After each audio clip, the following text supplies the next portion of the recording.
حضرت نعمت اللہ شاہ ولی رحمۃ اللہ علیہ نے ہندوستان میں مغلیہ خاندان کے حکمرانوں کی پیشگوئی کی ابتدا ایک اہم شعر سے کی۔ میں سچ کہتا ہوں کہ ایک بادشاہ دنیا میں پیدا ہوگا، اس کا نام تیمور ہوگا، وہ صاحب قرآن ہوگا۔ تیمور شاہ نے 1398 میں ہندوستان کے بادشاہ محمد تغلق کو شکست دے کر ہندوستان پر قبضہ کیا۔ اس کے بعد شاہ صاحب نے خاندان لودھی کے حکمرانوں کے بارے میں بھی پیشگوئی فرمائی۔ جب سکندر لودھی سے ابراہیم تک نوبت پہنچے گی تو یقین سے سمجھو اس کی حکومت میں فتنہ پیدا ہوگا۔ ناظرین، یہ پیشگوئی درست ثابت ہوئی، کیونکہ خاندان لودھی کے آخری حکمران ابراہیم لودھی کو 1526 میں بابر نے پانی پت کی پہلی لڑائی میں شکست دی اور دہلی پر قبضہ کر لیا۔ ملک کابل کا بادشاہ بابر بعد میں دلی میں ہندوستان کا والی ظاہر ہوگا۔ یہ پیشگوئی اس بات کی نشاندہی کرتی ہے کہ بابر کابل کا بادشاہ ہونے کے بعد دہلی میں اقتدار حاصل کرے گا، جو تاریخ کے مطابق سچ ثابت ہوئی۔ اس کے بعد ہمایوں اور شیر شاہ سوری کے بارے میں بھی پیشگوئی کی گئی کہ بادشاہی ہمایوں تک پہنچے گی اور اسی دوران اللہ کی قدرت سے ایک افغان شیر شاہ ظاہر ہوگا۔ تاریخ بتاتی ہے کہ ہمایوں نے شیر شاہ سوری سے شکست کھانے کے بعد نظام سقہ کے ذریعے دریائے گنگا پار کر کے ایران میں پناہ لی اور چند سال بعد ایران کے بادشاہ کی مدد سے دوبارہ ہندوستان پر قبضہ کر کے 1556 تک حکومت کی۔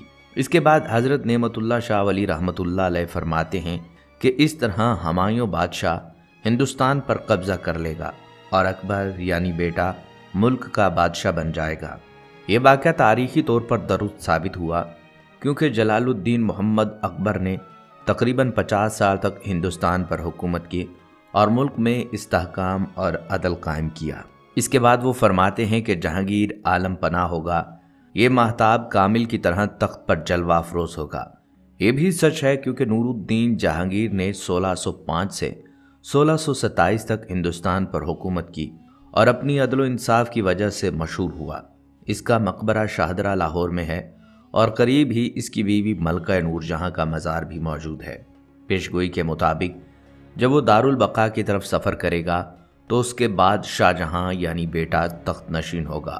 مزید فرمایا وہ قرن سے زیادہ اور 40 سال سے کم بادشاہی کرے گا، جبکہ اس کا بیٹا اورنگزیب اس کے سامنے ہی اس وقت تخت پر جلوہ افروز ہو جائے گا۔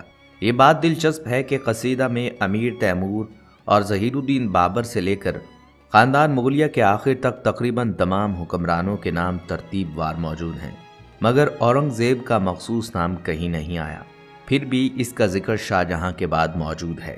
اورنگزیب، جس نے تقریباً 50 سال ہندوستان پر حکومت کی، اپنے باپ شاہ جہان کو گوالیار کے قلعے میں قید کر کے تخت پر قبضہ کیا۔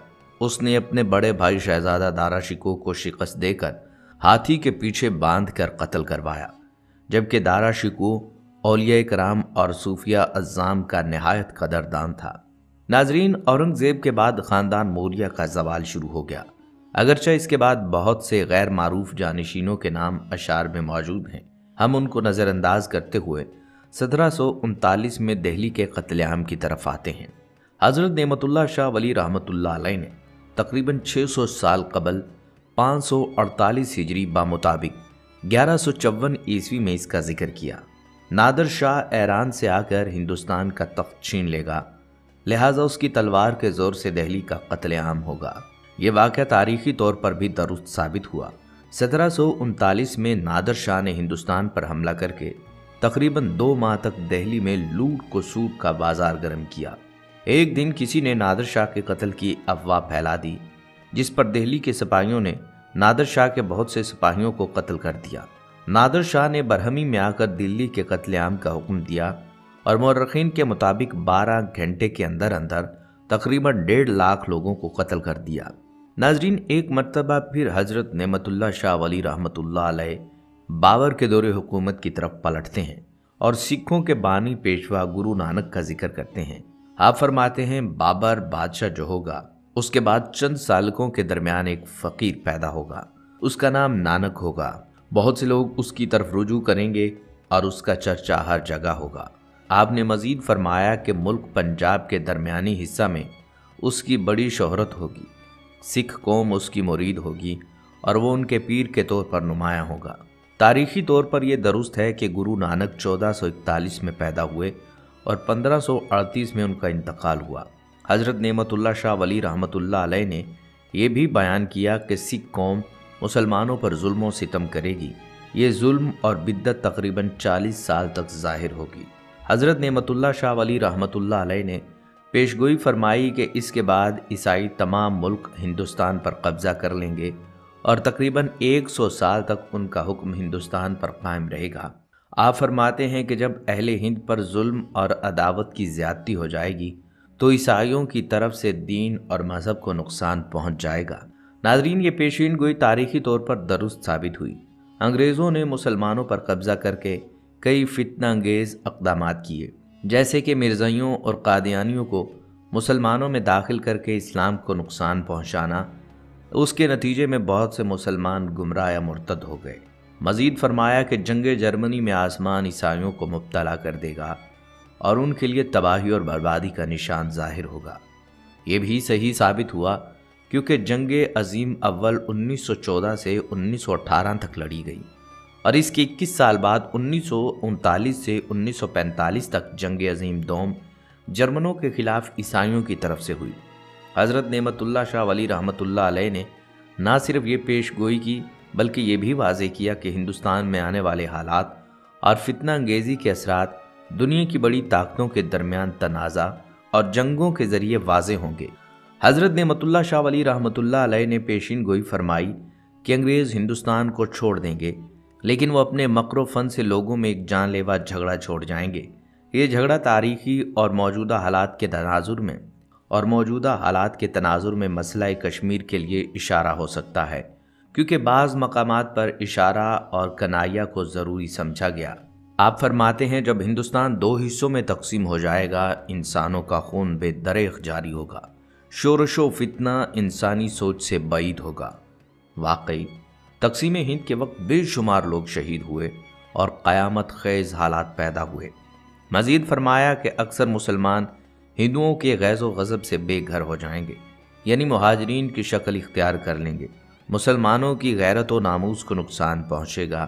یہ حقیقت تاریخی طور پر بھی درست ہے، کیونکہ تقسیم ہند کے دوران لاکھوں مسلمان مہاجر بن گئے اور عورتوں لڑکیوں کی بے حرمتی ہوئی۔ پیشگوئی کے مطابق مسلمان اپنے اسلاف کے علاقے پنجاب، سندھ، سرحد بلوچستان میں پناہ لیں گے۔ اس رنج اور مصیبت کے بعد ان میں بخت آوری ظاہر ہوگی۔ یہ بھی صحیح ثابت ہوا کیونکہ پاکستان کی بنیاد 10 لاکھ شہیدوں اور مہاجرین کی قربانیوں پر قائم ہوئی۔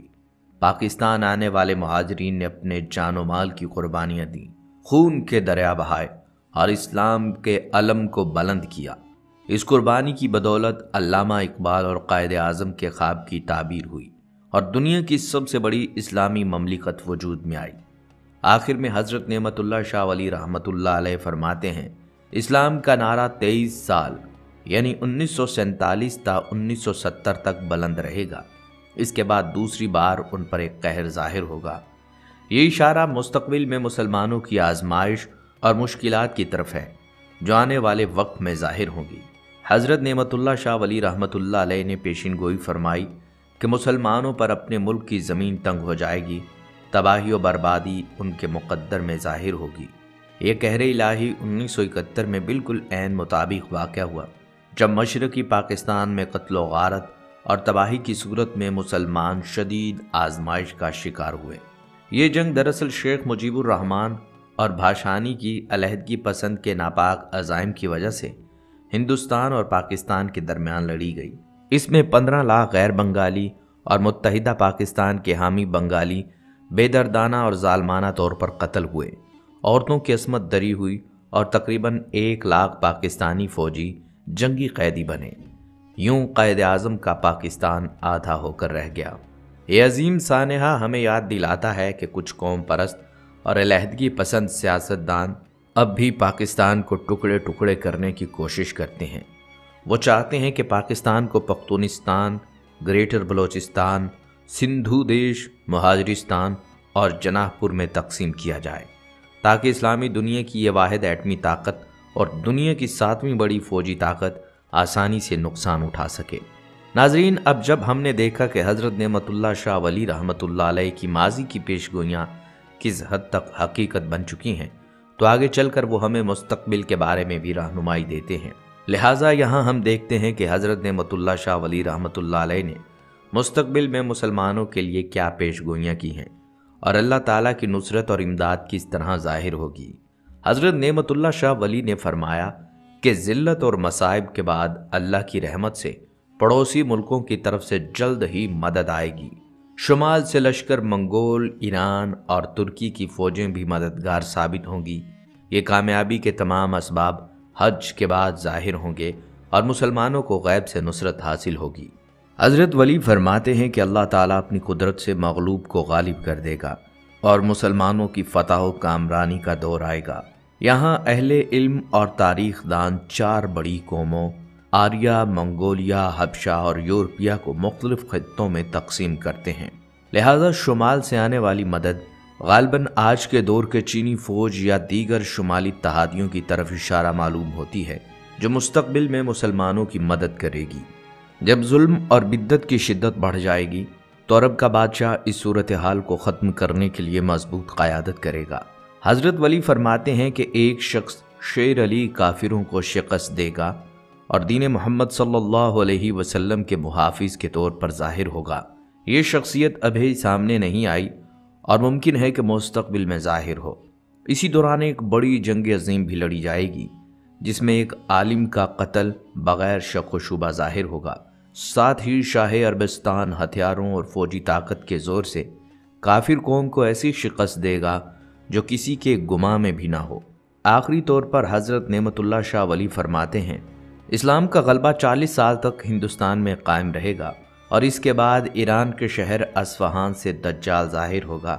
یہ پیشگوئی مستقبل کے انتہائی اہم اور خطرناک واقعات کی طرف اشارہ کرتی ہے۔ حضرت نعمت اللہ شاہ ولی نے اپنی پیشگوئی کے قصیدے کے آخری اشعار میں انسان کو عین قیامت کے کنارے کھڑا کر دیا۔ وہ فرماتے ہیں کہ دجال کا ظہور ہوگا اور اس کے خلاف حضرت عیسیٰ علیہ السلام اور حضرت مہدی علیہ السلام آخر الزماں ظاہر ہوں گے۔ نعمت اللہ شاہ ولی نے اپنے مقطع میں اپنی روحانی مہر ثبت کرتے ہوئے فرمایا کہ وہ عیب کے رازوں سے باخبر ہیں، لہٰذا ان کا کہا ہوا بلا شک و شبہ دنیا اور زمانے میں ظاہر ہوگا۔ مستقبل کی پیشگوئی کے مزید اشعار میں وہ اس بات کو واضح کرتے ہیں کہ نائب مہدی آشکار ہوگا، وہ اسے صاف ظاہر دیکھ رہے ہیں۔ حضرت ولی فرماتے ہیں کہ پیغمبر کی شرع قائم کرنے والا دنیا میں واضح طور پر نظر آئے گا۔ وہ اس کے ظہور کو سورج کی روشنی کی مانند دیکھتے ہیں اور دجال کے مشرق کی جانب سے نمودار ہونے کا ذکر کرتے ہیں۔ دجال ایک آنکھ میں پھولا ہوا ہوگا اور ایک گدھے پر سوار ہوگا۔ اس کا لشکر اصفہان میں ہوگا جس میں یہود اور نصارہ شامل ہوں گے۔ لیکن حضرت ولی یہ بھی بتاتے ہیں کہ حضرت مسیح علیہ السلام آسمان سے نازل ہوں گے اور وہ کوفہ میں اس کے گرد و غبار دیکھ رہے ہیں۔ حضرت عیسیٰ علیہ السلام کی تلوار سے دجال کا قتل ہوگا اور اسلام کی شرعیت کی زینت دین کو محکم اور استوار کرے گی۔ حضرت ولی واضح کرتے ہیں یہ سب وارداتیں وہ اپنی طرف سے نہیں دیکھ رہے بلکہ ذات باری تعالیٰ کے رازوں کا مشاہدہ کر رہے ہیں۔ وہ ایک کونے میں بیٹھے ہوئے سب کچھ ایک کنارے سے دیکھ رہے ہیں اور یہی بصیرت انہیں آنے والے وقت کے رازوں سے باخبر رکھتی ہے۔ ناظرین، یہاں یہ بھی واضح رہے کہ حضرت انس بن مالک رضی اللہ تعالیٰ عنہ سے روایت ہے کہ آپ صلی اللہ علیہ وسلم نے فرمایا کہ دجال کے آنے سے پہلے چند سال دھوکہ و فریب کے ہوں گے۔ سچے کو جھوٹا بنایا جائے گا اور جھوٹے کو سچا بنایا جائے گا۔ خیانت کرنے والے کو امانت دار بنایا جائے گا اور امانت دار کو خیانت کرنے والا قرار دیا جائے گا، اور ان میں روی افزا بات کریں گے۔ پوچھا گیا روی افزا کون ہیں؟ آپ صلی اللہ علیہ وسلم نے فرمایا گھٹیا، فاسق و فاجر لوگ۔ وہ لوگوں کے اہم معاملات میں بولا کریں گے۔ بلکہ خواتین و حضرات، ہماری طرح آپ کے دل میں بھی بہت سارے سوال پیدا ہوتے ہوں گے کہ دجال آخر کون ہے اور اس کے ماں باپ کون ہیں، اس کی بیوی کون ہے۔ تو اس حوالے سے علماء کرام کا یہ خیال ہے کہ دجال ایک انسان ہے جو حضرت ابراہیم علیہ السلام کے دور سے موجود ہے، اور اللہ تعالیٰ نے دجال کی موت کو بھی شیطان کی طرح ایک وقت تک مؤخر کر دیا ہے، جس کی وجہ سے دجال ابھی بھی موجود ہے۔ لیکن وہ کہاں ہے، کب ظاہر ہوگا، اس کے بارے میں حدیث میں ہے کہ وہ ایک نامعلوم جزیرے میں قید ہے جس کا علم اللہ تعالیٰ کے سوا کسی کو نہیں۔ بعض علماء کرام کا خیال ہے کہ دجال جاپان کے ایک شیطانی سمندر میں قید ہے۔ ایک روایت کے مطابق دجال کا خروج مشرق سے ہوگا اور قوم یہود سے ہوگا اور بہت سارے یہودی اس کے پیروکار ہوں گے۔ خواتین و حضرات، اس وقت بڑے 3 آسمانی مذاہب اسلام، یہودیت اور عیسائیت دنیا میں موجود ہیں۔ یہ تینوں مذاہب ہی آخری وقت میں ایک ہستی کا انتظار کر رہے ہیں۔ اگر آپ عیسائیت کی لوک داستانوں کو سنیں تو اس میں دجال کے بارے میں ملتا ہے کہ دجال ایک ایسے گھرانے میں پیدا ہوگا جس کے رہنے والے نیک ہوں گے اور ان کے ہاں اولاد نہیں ہوگی۔ پھر ان کے ہاں ایک بچہ پیدا ہوگا جو بہت نافرمان ہوگا۔ اسی طرح یہودی دجال کو اپنا مسیحا قرار دیتے ہیں۔ آج کے دور میں یہودیوں کے مطابق ان کا نجات دہندہ یعنی دجال یہودی النسل ہوگا اور وہ حضرت داؤد علیہ السلام کی نسل سے ہوگا اور اسی وجہ سے وہ تخت داؤد کا وارث ہوگا۔ دجال عام طور سے دیکھنے میں شکل و صورت اور جسم کے لحاظ سے ایک انسان ہوگا، لیکن بہت سے پراسرار طاقتوں کا جانشین ہوگا۔ یہودی علماء کا یہ خیال ہے کہ دجال انتہائی پراسرار قوتوں کے ساتھ یہودیوں کا نجات دہندہ بن کر سامنے آئے گا۔ وہ عظیم نجات دہندہ، عظیم جج، عظیم عالم دین، عظیم سپہ سالار اور عظیم قاضی بن کر آئے گا۔ انتہائی ذہین ہوگا اور دنیا بھر میں موجود یہودیوں کو اسرائیل میں جمع کرے گا۔ ان کے عقیدے کے مطابق وہ مسجد اقصیٰ کو شہید کر کے اس کی جگہ ہیکل سلیمانی تعمیر کرے گا اور یہودیوں کے علاوہ تمام لوگوں کو قتل کر دے گا۔ پھر حضرت داؤد علیہ السلام کی بادشاہت کو شان و شوکت کے ساتھ آگے بڑھائے گا اور اس کی سرحدیں فرات سے مصر تک ہوں گی۔ پھر وہ اپنی بنائی ہوئی خود ساختہ شریعت پر تمام یہودیوں سے عمل کروائے گا۔ خواتین و حضرات، یہودیوں کی کتابوں میں درج ہے کہ اللہ تعالیٰ نے دنیا کی بادشاہت کو حضرت داؤد علیہ السلام کی اولاد کے لیے خاص کر دیا ہے، لہٰذا ان کا یہ ماننا ہے کہ دجال ایک عظیم پیغمبر ہوگا، لیکن اس کا درجہ موسیٰ علیہ السلام سے کم ہوگا۔ اور ناظرین، ان کا ماننا ہے کہ دجال کی ذہانت کی وجہ سے دنیا کے تمام مذاہب ختم ہو جائیں گے اور ساری کی ساری دنیا صرف دجال کی پیروکار ہوگی۔ صرف یہودیت باقی رہے گی اور غیر یہودی کوئی بھی نہ رہے گا۔ غیر یہودی تمام لوگ ہلاک کر دیے جائیں گے اور دجال ایک نوجوان اور انتہائی خوبصورت شخص ہوگا۔ لہٰذا یہاں آپ سب کو معلوم ہو چکا ہوگا کہ یہودی دجال کے بارے میں کیا عقیدہ رکھتے ہیں۔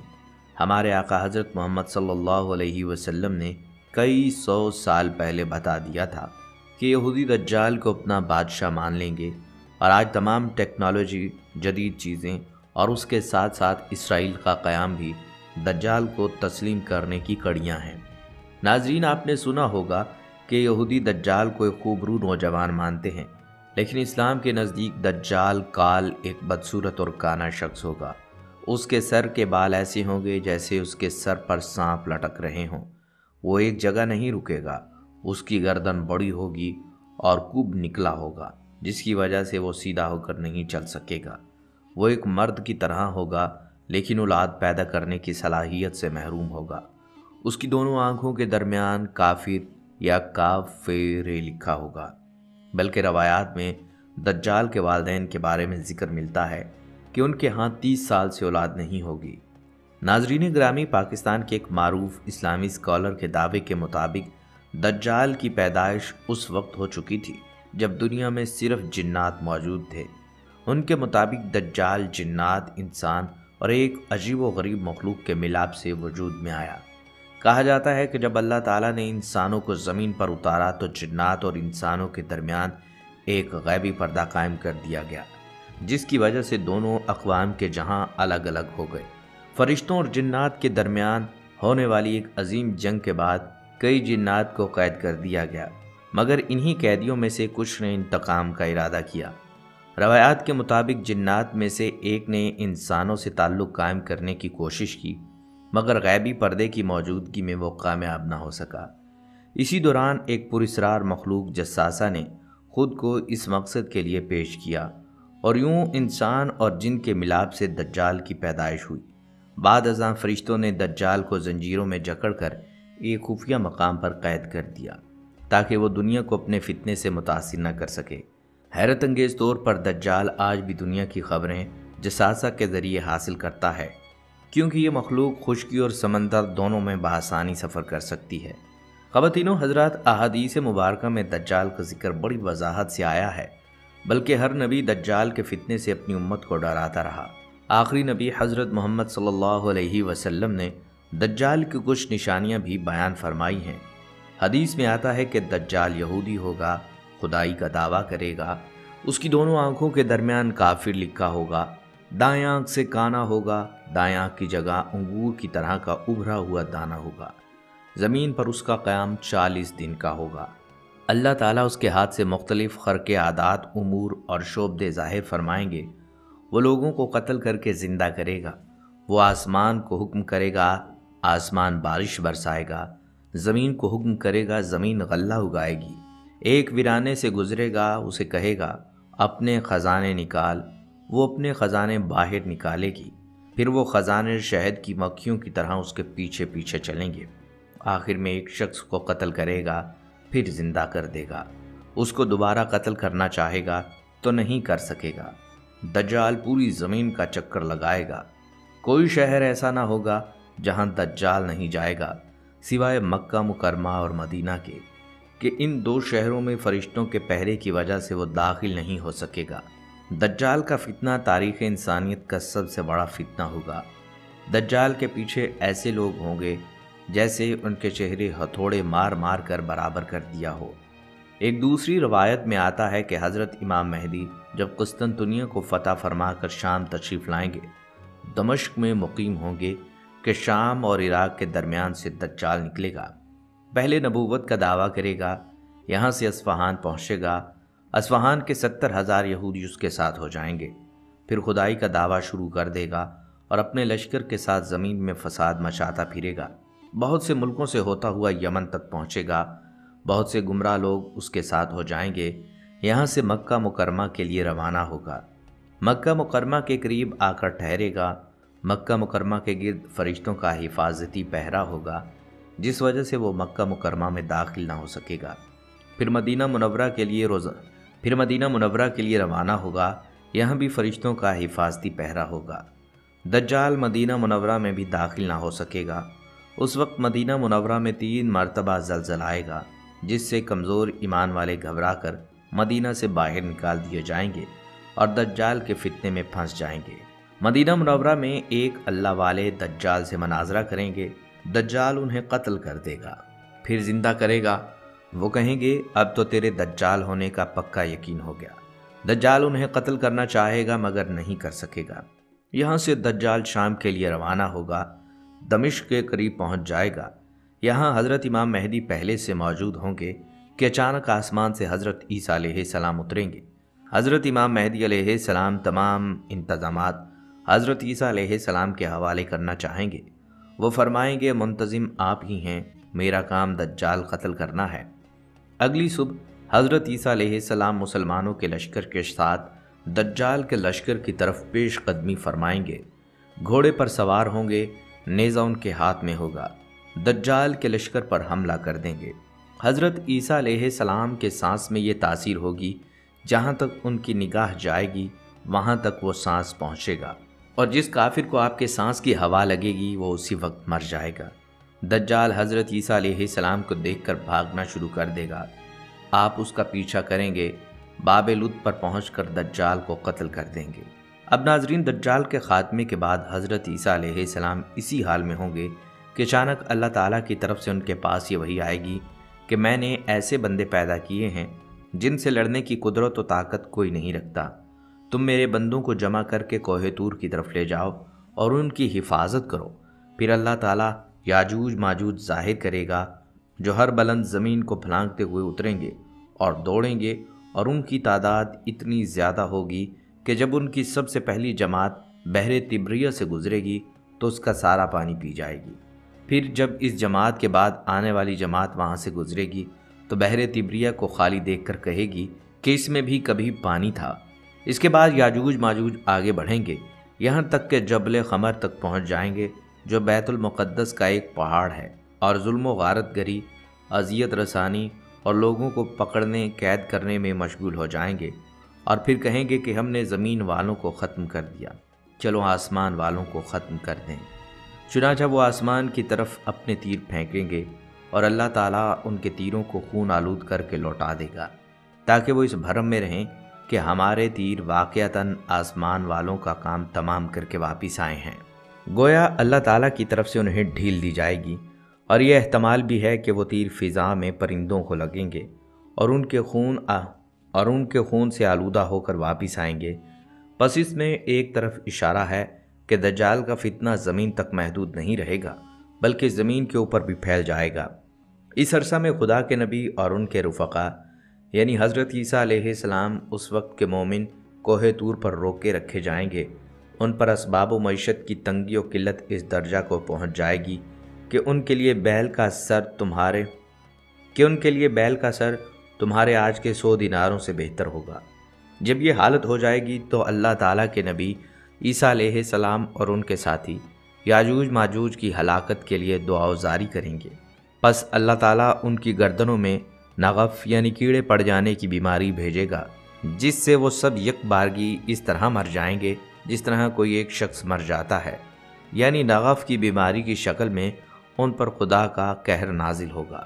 اس مصیبت کے دفعہ کے لیے حضرت عیسیٰ علیہ السلام اور ان کے ساتھی اللہ سے دعا کریں گے، تب اللہ تعالیٰ اونٹ کی گردن جیسی لمبی گردنوں والے پرندے بھیجے گا جو یاجوج ماجوج کی لاشوں کو اٹھا کر جہاں اللہ کی مرضی ہوگی اٹھا کر پھینک دیں گے۔ ایک اور روایت میں ہے کہ وہ پرندے ان لاشوں کو فہبل میں ڈال دیں گے۔ فہبل یہ دراصل ایک جگہ کا نام ہے جو بیت المقدس کے علاقہ میں واقع ہے۔ بہرحال پھر زمین کو حکم دیا جائے گا کہ اپنے پھلوں یعنی اپنی پیداوار کو نکال اور اپنی برکت کو واپس لا۔ چنانچہ زمین کی پیداوار اس وقت بابرکت اور با افراد ہوگی کہ 10 سے لے کر 40 آدمیوں کی پوری جماعت ایک انار کے پھل سے سیراب ہو جائے گی، اور اس انار کے چھلکے سے یہ لوگ سایہ حاصل کریں گے، بلکہ دودھ میں برکت دی جائے گی، یعنی اونٹ اور بکریوں کے تھنوں میں دودھ بہت ہوگا، یہاں تک کہ دودھ دینے والی ایک بکری آدمیوں کی ایک چھوٹی سی جماعت کے لیے کافی ہوگی۔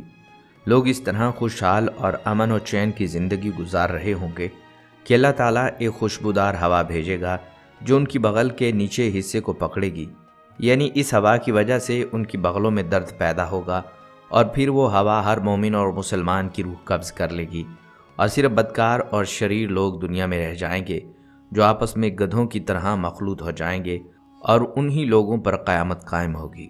ناظرین گرامی، ہمارے پیارے نبی حضرت محمد صلی اللہ علیہ وسلم نے ہمیں صرف دجال کے فتنے سے خبردار نہیں کیا، بلکہ اس سے محفوظ رہنے کے لیے واضح اور مؤثر ہدایات بھی عطا فرمائی ہیں۔ یہ ہدایت آج بھی ہمارے لیے روشنی کا مینار ہے۔ نبی کریم صلی اللہ علیہ وسلم نے فرمایا کہ جب بھی دجال کا ذکر ہو تم اللہ سے اس کے فتنے سے پناہ مانگو۔ اے اللہ، میں جہنم کے عذاب، قبر کے عذاب، زندگی اور موت کے فتنے اور مسیح دجال کے شر سے تیری پناہ مانگتا ہوں۔ دجال سب سے پہلے ایمان کو ہی نشانہ بنائے گا، اس لیے نبی صلی اللہ علیہ وسلم نے ہمیں علم نافع حاصل کرنے اور ایمان کو مضبوط بنانے کی تلقین فرمائی تاکہ ہم فتنوں کو پہچان سکیں۔ دعا کیجیے اللہ تعالی ہمیں ہر قسم کے فتنے سے محفوظ رکھے، آمین۔